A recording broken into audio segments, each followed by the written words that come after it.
ओतूरमधील पाथरटवाडी येथील सुटुंबे टेकडी लगत गुरुवार दिनांक 25/2024 रोजी रात्री 8च्या दरम्यान मोटरसायकलने ओतूरवरून पाथरटवाडीला जात असताना श्री सुरेश राजेंद्र सावंत व श्री सूरज राजेंद्र पानसरे यांच्यावर रस्ता ओलांडत असताना बिबट्याने हल्ला केला। त्या दोघे जखमी झाले आहेत। त्यांना वन विभाग जुन्नर वन परिक्षेत्र अधिकारी ओतूर श्री वैभव काकडे यांच्या मार्गदर्शनाखाली वनपाल ओतूर श्री सुधाकर गीते, वनरक्षक ओतूर श्री विश्वनाथ बेले, वनसेवक श्री फुलचंद खंडागळे यांनी प्राथमिक आरोग्य केंद्र ओतूर येथे नेऊन उपचार करून पुढील उपचारासाठी आरोग्य केंद्र नारंग येथे नेऊन उपचार करून घरी सोडवण्यात आले। त्या कामी विनोद सावंत, श्री पोपट मालकर, संपत घुले, विशाल घुले, मनोज सावंत, मयूर मालकर, अजय मालकर, नामदेव शेटे, सुधाकर घुले, माऊली पाथरट यांनी सहकार्य केले। सदर परिसरात वन विभागाने लावले आहेत।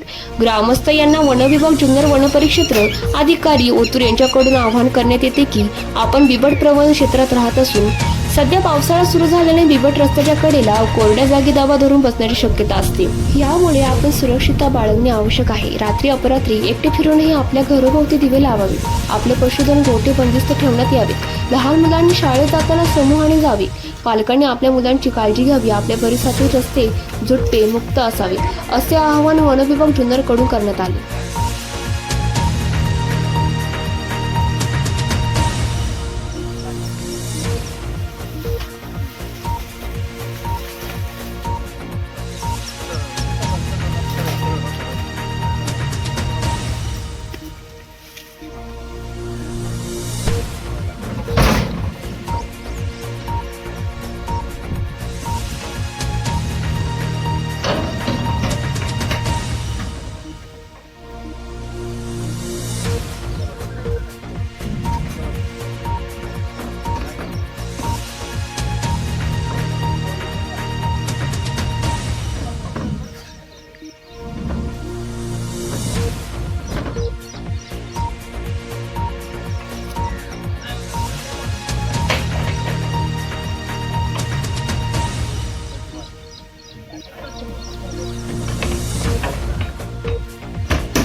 मी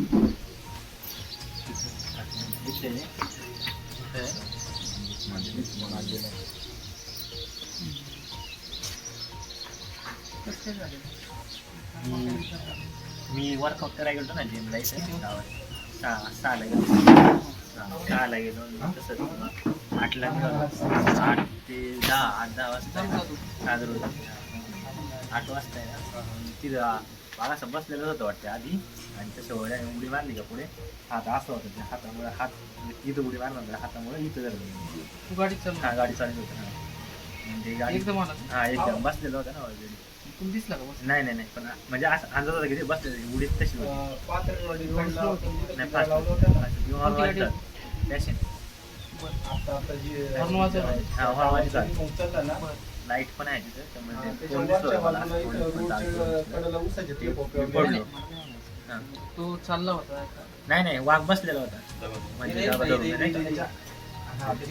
त्या बांधावर. हा बांधव दिसला म्हणजे बांधावर. हा बांधेल तिथं बांधव बसलेलाच होता. हा. बस पडलो मी, पडल्यानंतर मग तर मी पळायला आलो, पळाल्यानंतर मग गाडी पाहायला इथं गाडी सोडून दिली. गाडी सोडून दिली. मग तिथून मग तेव्हा त्या कोपऱ्यापासून वाडीपर्यंत पळत आलो. बरं. मागं लागला. हा वाघ माग लागला होता, माग लागला तर मग इथं झालं इथं वरती जाते आणि माझ्या मागं नंतर दुसऱ्याला जातो. गाडी थांबवली होती परत. नाही पडली गाडी. चालू हा चालू मध्ये होती गाडी. चालू होती ना, असं उडी मारली. हा असं केली. हा इथं झालं. उंचावरती होतं. हा टपऱ्यावर हा. माझ्या मागे दुसऱ्याला जातो. किती वेळा झालं? वाडी कसं पोचला असं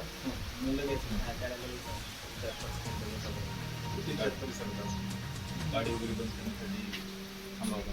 हा नाही फोर व्हीलर जाण्यासाठी असं नव्हतं ना. फोर व्हीलर थांबली, त्याच्या मागच त्याची गाडी होती. त्याला युजर नाही. फोर व्हीलर पण होती. आत्ता पण पाहिलं का आत्ता 6 वाजता. आता गांधी पहिला हा, लोक हा तिथंच. मॉर्निंग वॉक हा पुढे तिथंच मिळलं. तिथंच. ते पाणीचं जिथं वॉल तिथं. हा तिथे आपलं खोली नाही का, खोलीपासून खाली चाललं.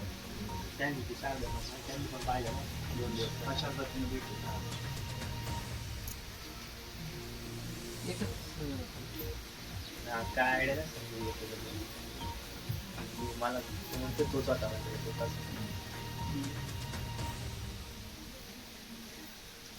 काय झालं, 3-4 दिवस होते माझी पकडून. त्यामुळे ते फिरत असतो. किल्ला वगैरे जर राहिले असेल आपण इथं राहतील आपण मादी पकडली 8-10 दिवस झाले असतील त्याच्यामुळे ती किल्ला समजा तिथं जर फिरत असेल ते मादी याच्या अगोदर लोकांना बऱ्याच वेळ दिसली. मादी त्यांनी पण पाहिलं. अटॅक वगैरे झालेले ज्यावेळेस आपण ते 2-4 दिवस झाले, आठवड्यात जास्त आठवड्यामध्ये ठीक आहे. तसे खूप बाकी मोठं नाही. पंजे आहे ना गाडीच्या सीटा पंजे आहे. हा ते काय झालं आधी यांच्या मुलावर सुरेश संतोष सावंत याच्यावरती आधी हल्ला केला होता. मध्ये एक मोठी 4 व्हीलर गाडी होती, त्यांचं नाव सुधाकर गुले म्हणून. तर त्यांच्या मागं मी येत होतो आणि त्यांची गाडी पुढं पडलेली असल्यामुळं ती मोठी गाडी थांबली आणि त्याच्या मागं मी असल्यामुळं लगेच वाघाने उडी घेऊन माझ्यावर हल्ला केला. मी लगेच गाडीवरून उतरून त्यांच्या गाडीत जाऊन बसलो. माझं नाव सुरेश राजेंद्र सावंत. 8:30 वाजता म्हणजे 8-10 टायमिंग मस्ती वाघाने हल्ला केला. तिथून मग मी पडल्यानंतर पळत वाडीपर्यंत गेलो आणि मग हॉस्पिटलला मला नेलं. तर हॉस्पिटलला लस अवेलेबल नव्हती, त्यामुळे गैरसोय झाली. मला टाईम लागला. टाईमानुसार मग तिथून मग आधी बोलले की मनसर न्यायला लागला, पण मनसरला नाही. तर मग नंतर म्हणले की सोय केली की नारंगावला आहे. मला तिथून नारंगावला नेलं. तर तेच की ही समस्या आहे की आपल्या गावात उतर एवढं मोठं गाव असून सुद्धा लस अवेलेबल नाही आहे. तर ती अवेलेबल केली पाहिजे. माझा झाला प्रसंग, मी वाचलो, पण पुढच्या व्यक्ती वाचणार त्याची गॅरंटी नाही.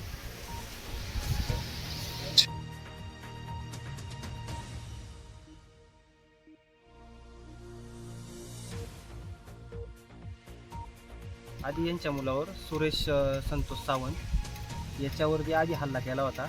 मध्ये एक मोठी 4 व्हीलर गाडी होती, त्यांचं नाव सुधाकर गुले म्हणून. तर त्यांच्या मागं मी येत होतो आणि त्यांची गाडी पुढं पडलेली असल्यामुळं ती मोठी गाडी थांबली आणि त्याच्या मागं मी असल्यामुळे लगेच वाघाने उडी घेऊन माझ्यावर हल्ला केला. मी लगेच गाडीवरून उतरून त्यांच्या गाडीत जाऊन बसलो. ओतूर परिक्षेत्रामध्ये मोठ्या प्रमाणात बिबट प्रवण क्षेत्र आहे. त्यातले ओतूर आणि ओतूर परिसरात 12 वाडे आहेत. ऊसाचं मोठ्या प्रमाणे क्षेत्र आहे, पाणी, आणि त्याच्यामुळं बिबट पण मोठ्या प्रमाणात आहे. त्यामुळं आपल्याकडं बिबट्यांना राहण्यास एक चांगलं एक वातावरण निर्माण झाल्यामुळं आपल्याकडे मोठ्या प्रमाणात बिबट्याचं क्षेत्र वाढलेलं आहे. त्या ठिकाणी त्याचा रहिवास वाढलेला आहे. त्यामुळं साधारण नागरिकांनी स्वतः काळजी घेणं सुद्धा आपले एक क्रमप्राप्त आहे. त्या पद्धतीने जर विचार केला, आपण शेतामध्ये काम करताना भगिनी वर्ग असेल, त्यांनी शेतामध्ये काम करताना, वाकून काम करताना गळ्याभोवती स्कार्फ बांधावा. शेतामध्ये पाणी मोटर चालू करण्यासाठी जाताना किंवा इतर कामासाठी जाताना बरोबर एखादी व्यक्ती असावी का, जेणेकरून एखादा व्यक्ती काम करत असेल, बाकीच्या इतर व्यक्ती इतर परिसरावर लक्ष देऊन असतील. जाताना मोबाईलची गाणी वाजवावी. एकटे जर गेलं तर मोबाईलची गाणी वाजवावी. हातात काठी वगैरे असं अंधारात जाताना टॉर्च वगैरे, बॅटरी वगैरे असावी, जेणेकरून तो आपलं स्वतःचं संरक्षण करू शकेल आणि आपल्या परिसरातल्या कुठल्या प्रकारचं हानी पोचणार नाही. त्या पद्धतीने विचार जर केला आपण, तर आपल्याकडचे जे गोठे आहेत ते बंदिस्त असले पाहिजेत. जे गोठे कमकुवत असतात त्याच्यामुळे बिबट सहजतेने त्याच्यामध्ये आतमध्ये प्रवेश करून आपली पशुधन हानी करू शकतो. त्यामुळे आपल्या परिसरातले गोठेसुद्धा एक बंदिस्त असले पाहिजेत. या पद्धतीने ग्रामस्थांनी आपली काळजी घेतली पाहिजे, स्वतःची आणि आपल्या पशुधनाची सुद्धा काळजी घेतली पाहिजे. जाताना येताना ग्रुपनी गेलं पाहिजे. लहान मुलं शाळेतील जात असताना त्यांनी समूहानं गेलं पाहिजे. शक्यतो जवळ शाळा जर असेल तर पालकांनी मुलांना त्या ठिकाणी आणण्यासाठी आणि सोडण्यासाठी गेलं पाहिजे, जेणेकरून आपल्या पाल्यांची आणि कुठली प्रकारची हानी पोचणार ही सुद्धा त्या ठिकाणी आपली काळजी घेतली पाहिजे. आता या ठिकाणी पिंजरे कधी लावणार सर आपण? पिंजरा एक ते आपल्या परिसरात एक पिंजरा अगोदर लावलेला आहे ऑलरेडी, आणि आता लगेच पिंजरा आता जागेवर आपण इथं आहे तर स्पॉटवर पिंजरा लावण्याचं काम चालू आहे आत्ताच्या घडी. धन्यवाद.